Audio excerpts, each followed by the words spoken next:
Hey everybody, welcome back. My name is Abby. I'm with Fitness is Medicine. Today we're going to do another great strength training workout you can do in your home, minimal equipment, minimal space, and a great full body strength training circuit workout. So remember to come into these workouts warmed up and ready to move. 5 to 10 minutes of a cardio workout just to get your heart rate up a little bit, your muscles and joints warmed up and ready for movement, and your mindset ready for movement. Okay, today we're going to need not very many things. We're going to need a ball if you have one, I have a yoga mat rolled up, but you could use maybe a long foam roller or a couple pillows, just something soft that you can squeeze. And I've got a bench and some yoga blocks, and that is it. We are going to start off with some push-ups today. So remember that you can do push-ups in a variety of different intensities. You can start against the wall or use your kitchen counter. I have a lot of clients use the kitchen counter or the bar at my gym. It's just a great way to minimize the intensity, but still get the same muscles working. And then of course you can always lower down and use a bench, so it's a little bit more of an angle, and then of course the floor. So you can start either on your knees or up on your toes, but you want your hands underneath your shoulders. You can have them a little wider, that's fine, but you don't want them like this, like out in front of you like this. Also, if you're doing push-ups on your knees, flatten those hips so that you're doing the same motion. You don't want to be dipping like this, okay? So you're still doing the same motion, even if your knees are on the ground. If your knees are on the ground, that's fine. It's just a shorter lever, and that makes it a little bit easier. Okay, so you can always start on your toes, and if it gets to be too hard, drop to your knees, okay? Let's try 10. So tighten your tummy. Lead with your chest down to the floor or whatever. Now remember, you can just drop to your knees if it's getting to be too difficult. 8, 9, keep that tummy tight, and 10. Calm and lean. I see people dipping their heads like this. Don't dip your head. Keep your neck happy.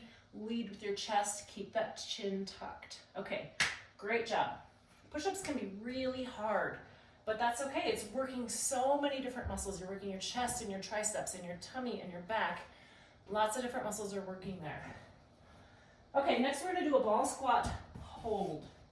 So I like to use a ball for squats, because it helps keep you in proper alignment. If ball squats hurt you for some reason, just do a squat hold. Or if you don't have a ball, you can also use just the wall, because we're gonna hold this, okay?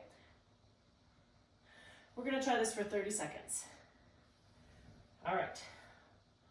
Now, my knees are right over my ankles. I'm using my glutes as well as my quads here. Your quads are gonna start burning. But think about utilizing those glutes too. You can really think about squeezing them. Kind of helps, give the quads the support that they need. Doing good, doing good. Breathe. We've got 4 more seconds. 2, 3, 4. All right, great job. Of course, you can hold those for longer. Or if you can't quite go 30 seconds, stand up just to release those quads and then squat back down. That's okay, you can ease into it. Okay, now I've got my bench here and I've got a couple of yoga blocks. Now, if you don't have yoga blocks, that's okay. You can use a stack of textbooks, or you can just do normal dips. If you have an armed chair, that's another way that we can do these. So this is a way to do dips a little bit easier than this, okay? So you're gonna set those yoga blocks right next to your hips. Importantly, keep those shoulders down, right? So you're using your arms, keep your legs out of it, you're gonna push up. So envision what you would do if, say, you had a knee surgery or something and you had to move around using your arms, so you want to be able to keep those arms strong to lift your body weight. Now, I know that we already did push-ups, So this may be extra hard. Now you can use these, if that's too much, you can put them like this. Just press up a little ways. Now I'm not doing anything with my legs here. My legs are just dead weight here. I'm lifting my body weight with my arms, and that's 10. Good job. Those are hard. If you have any wrist pain, you can kind of adjust how you're holding on to those. You can also just do your fists and press up like this. You're not going to come up very high, but you're still using the same muscles. Okay, so there's different ways you can do that and modify it to make it work for you and for what you have in your home. All right, I'm going to get my bench back out of the way, and we're going to do monster walks. I forgot to tell you, you need a loop band. If you don't have a loop band, you can use a TheraBand that's tied, or you can just put it under your feet and hold it with your hands. We're gonna do a monster walk. So put that band right on your ankles, and I'm gonna spread my feet apart so there's good tension on that band. Now, I'm gonna walk forward and then backwards, so make sure that you've got a clear path. I wanna keep the tension on that band. So I'm moving forward like this. If I let the tension go, it's here.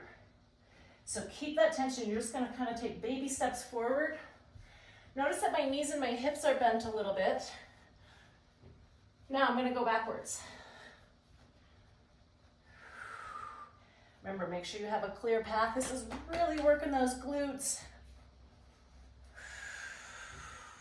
And rest. Good job. Those can be really hard. But they work a lot of hip stabilizers, which is, important for balance, important for hip stability, all of those important things. We got to keep all of our muscles strong across our body. So I really work from head to toe. Over the course of a month, you'll hit every muscle group, I promise. We get as many muscle groups as we can. Okay, next we're gonna do a balance exercise. We're gonna do an airplane. So I want you to stand either next to a kitchen counter or somewhere with something stable nearby to hang on. I want you to bend forward at the hips, and we're gonna hold this airplane. We're gonna work on holding it for about 30 seconds.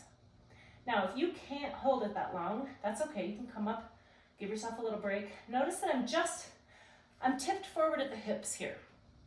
I'm not, commonly I'll see this, like they're kind of leaning forward like this, and then they bring their leg back. Just tip. So you're using a counterbalance. So you've got a straight line from the top of your head down through the bottom of your foot.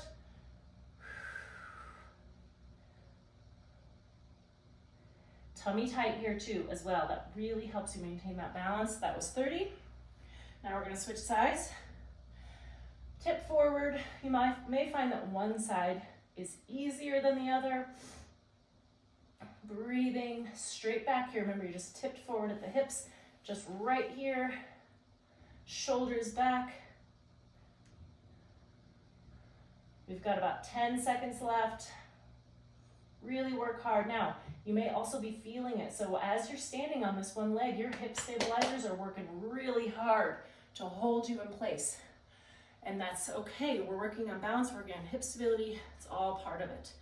Okay, the last one, I'm gonna have you sit on a ball. I'm gonna do a knee and arm squeeze. So there's a lot of different ways you can do this. You could use a little ball. You could use a foam roller. You could use some pillows. I'm just gonna use this rolled up yoga mat. Shoulders down and back. I'm gonna have you squeeze, hold it for 3 or 4 seconds, and release. Now, you're squeezing your knees, working on your adductors. So another part of hip stability, those muscles on the insides of your thighs. You're sitting tall, you're squeezing with your arms, which is also getting some arm and some pecs. And then when you squeeze both at the same time, your core gets involved as well. So you're getting a lot of isometric, it's an isometric hold, but it's strengthening a lot of different muscles. So if you really think, you can also think about engaging your core, you'll get even more muscles engaged there. Breathe, don't hold your breath. This is 8,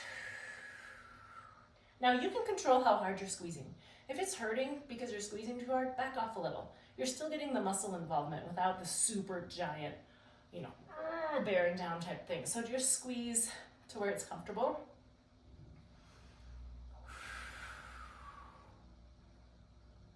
And rest. Good job. Sometimes body weight exercises and isometric exercises can be even harder. They don't seem like they're very hard, but they can really tire you out. Go through these 1 or 2 more times, add a little cardio, get that heart rate up, get your calorie burn improved. If you have any questions or need any modifications, please feel free to reach out either privately or leave a message in the comments. And other than that, have a great workout and we'll see you next time. Thank you so much.